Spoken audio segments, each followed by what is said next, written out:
Corrí el año 1991 con alrededor de unos 4 meses por ahí.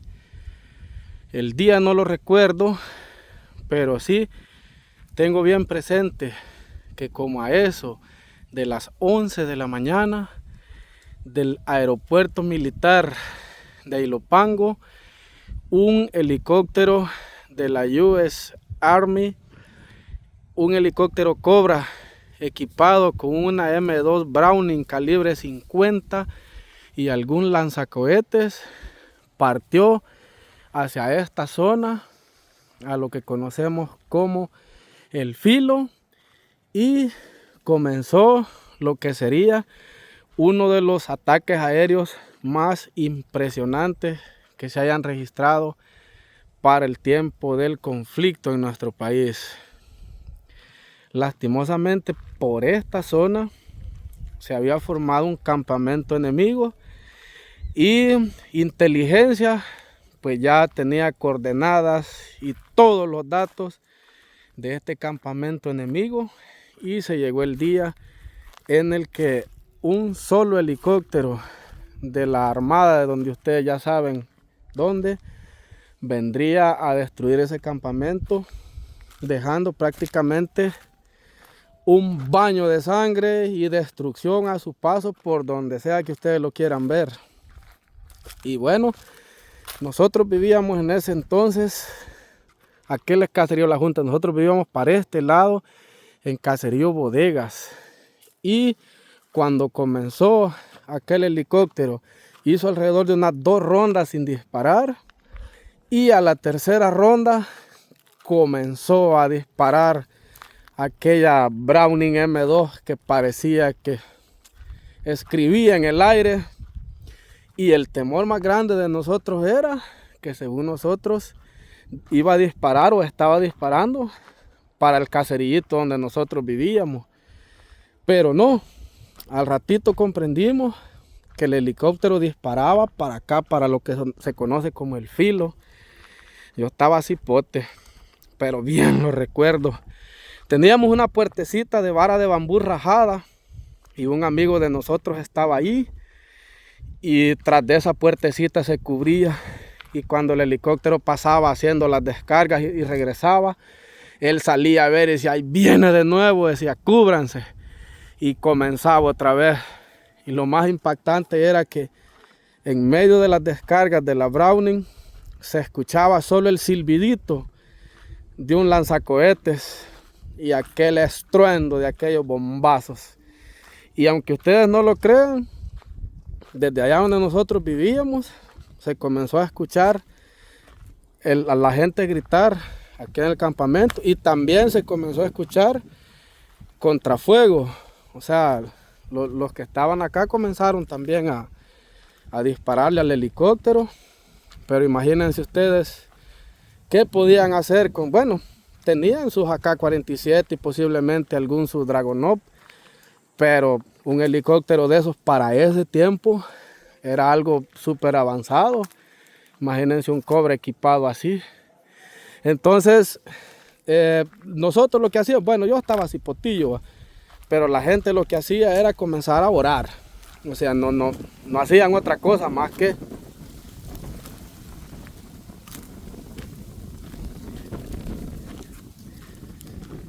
por recomendaciones de la Fuerza Armada, la gente se metía bajo las camas, y como siempre hemos sido gente que creemos en Dios, pues a orar y a pedirle a Dios que tuviera misericordia.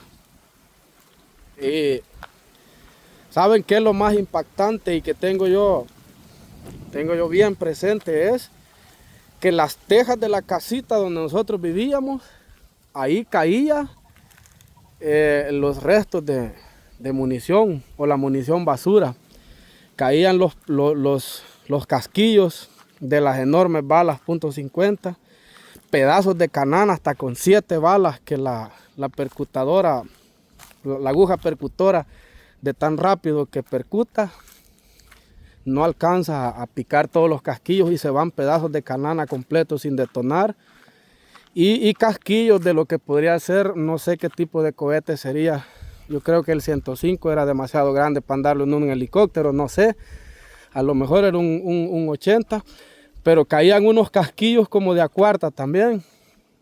Y pues aquel gentío, imagínense, bajo las camas, orando y suplicándole a Dios que aquel animal, como decíamos nosotros, no fuera a disparar para donde nosotros vivíamos. Con un morterazo de esos se iba unas varias casas, pero gracias a Dios aquel fuego fue cesando. Quizás fueron, no sé cuánto sería, pero fueron varios minutos de intensas descargas. ¿Y por qué les digo que a lo mejor tenían un Su-Dragunov los enemigos? Porque dicen que el helicóptero se fue baleado. Dicen que le pegaron un impacto en el rotor y ya casi lo andaban derribando. Dicen que llegó ahí los pangos dando las últimas. Entonces por eso les digo, a lo mejor había algún francotirador, algún sniper con un Su-Dragunov, que en ese tiempo era el fusil que estaba de moda para los francotiradores. No habían salido, bueno, el Barrett M80 ya había salido, pero en este conflicto no existían esos. El Dragunov era el que reinaba en ambas filas. Y como ustedes pueden saber, pues la nación esta poderosa, pues ella daba armas a los dos bandos, así como lo oyen.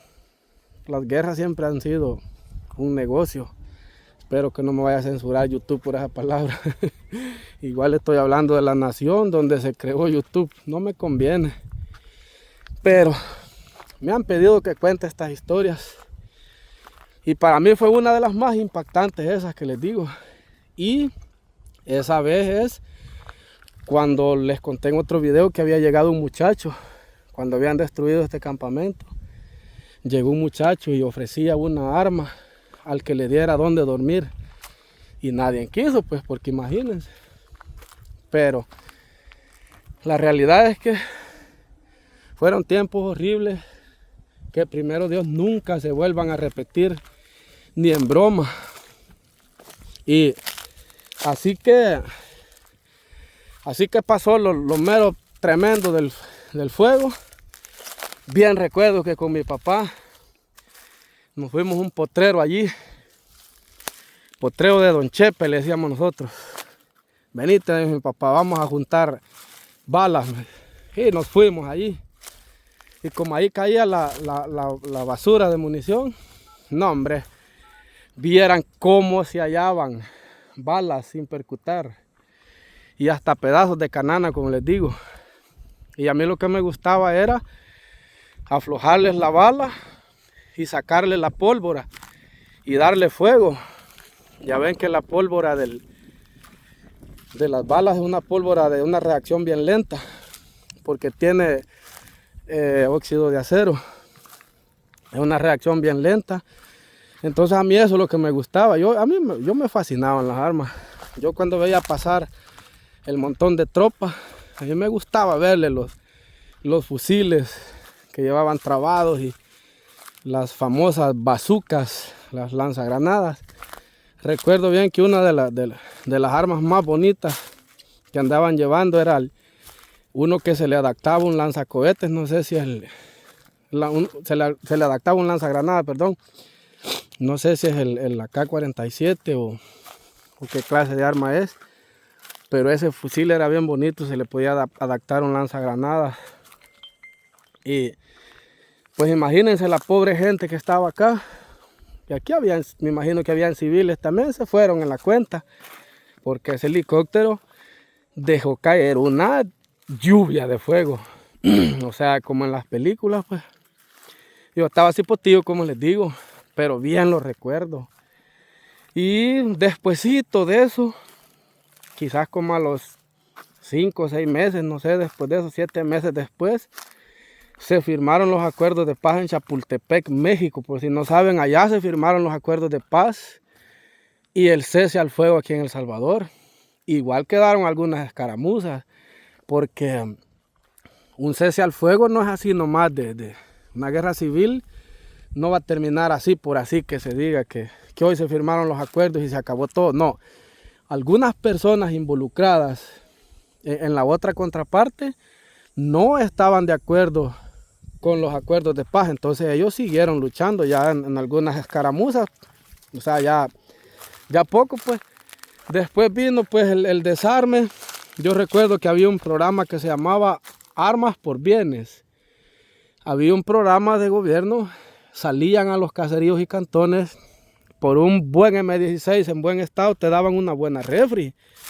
Por un AR-15 en buen estado te podían dar una estufa. Por una 22 te podían dar una radiograbadora, qué sé yo. Y así lograron desarmar a gran parte de la población. Yo recuerdo que en Radio YSKL, allí daban la dirección de dónde iban a andar los grupos estos de Armas por Bienes. Así que, bueno, si alguien de por esta zona recuerda ese ataque de ese Cobra con una Browning M2 calibre 50, pues déjenlo allá en comentarios. Fue uno de los días más horribles que pasamos nosotros por acá.